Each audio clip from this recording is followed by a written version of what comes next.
I am beautiful, no matter what they say.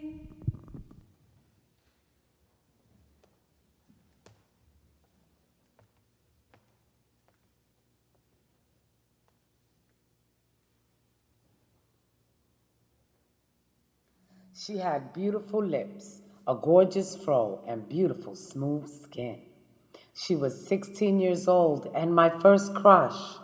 I had such curiosity, I was intrigued. She was my neighbor, and I remember always feeling like my stomach had the quivers.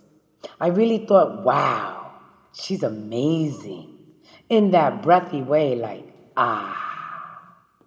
The night of the 1977 blackout was my first kiss. We were outside sitting on our building stoop when my mom shouted down from the fourth floor. She said to sit in our neighbor's car for safety. We sat in the back. It was an exciting moment because I was sitting next to her in the dark. No one could see anything, and I thought to myself, wow, I can hold her hands and not worry about anyone seeing, because of course at that time, being gay was not even being discussed, let alone accepted. Nonetheless, it didn't matter. What mattered was being there. The feeling like we were the only two people in the world. It was like all the sound was gone, just our hearts beating. Then she tapped her lips as if to say, your lips right here. Oh my, I didn't think twice before I jumped. Not thinking about who was looking, no doubt of who I was, and no doubt that I wanted to taste those Latina lips. Wow, they were soft, smooth, juicy. Then my mom shattered that moment by yelling for us to come upstairs. Oh goodness, could it be true? I got another opportunity to really hold and kiss her? Like a full face-to-face lip-locking kiss? Yes! We walked up into the pitch-black hallway, and right up there in between two floors, we stopped and kissed. Ah, exhaling and knowing what I was experiencing was felt inside my mind, body, and soul. I felt like I was on a cloud. This couldn't be wrong. Why wouldn't anyone want to kiss a girl? Why are people so against this? I thought. As I was floating, then thought to myself, how do I get to spend time with this girl? This girl who had my every curiosity piquing. I was searching for an opportunity, a chance to spend alone time with her, to talk, be near her, hold hands, kiss. The day finally came. A neighbor of mine asked me to accompany her to Fordham Road, a central shopping avenue a few blocks from where I lived. I thought since my other friends saw me leave with my neighbor, I was in the clear to run to the Fordham Road train station where my crush was waiting. Since me and my neighbor separated, I didn't know my neighbor would return to the block sooner than I imagined. Meanwhile, I was in the train station spending precious, dangerous time with my crush. Precious because we were there together, laughing, kissing, talking. Every time a train pulled into the station, we knew it meant passengers would get off and we needed to separate for fear anyone would see us cavorting.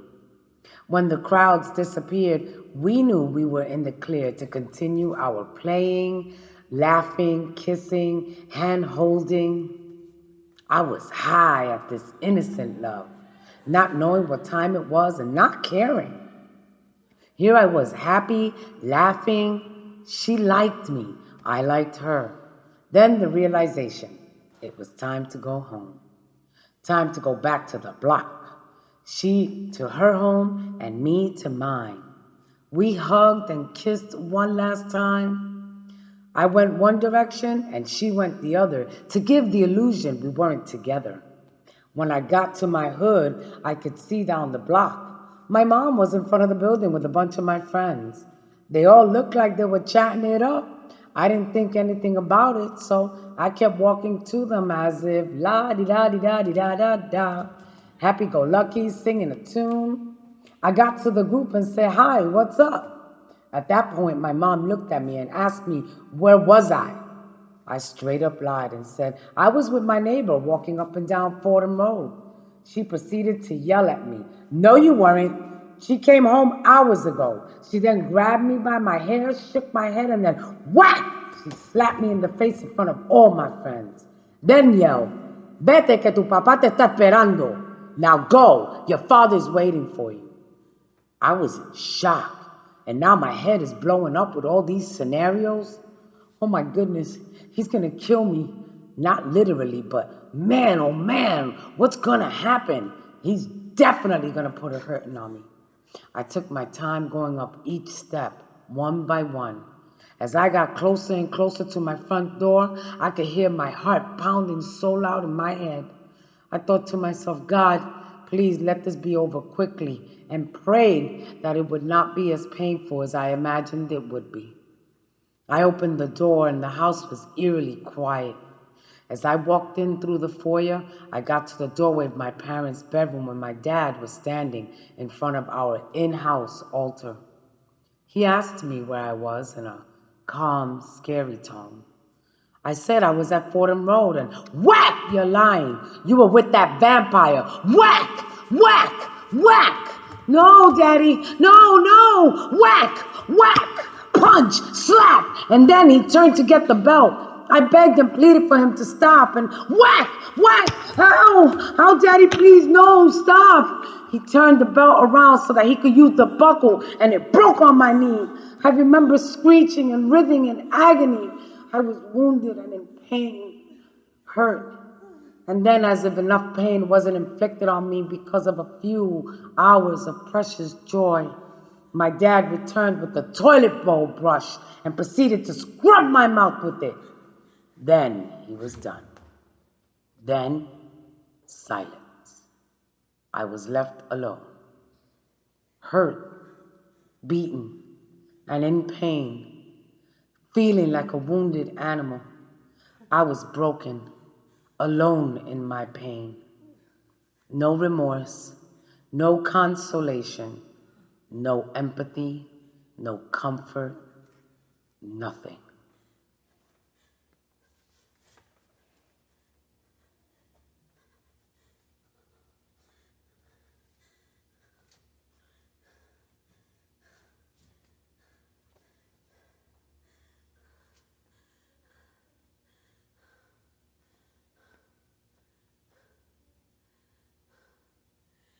So don't you bring me down, ooh, today.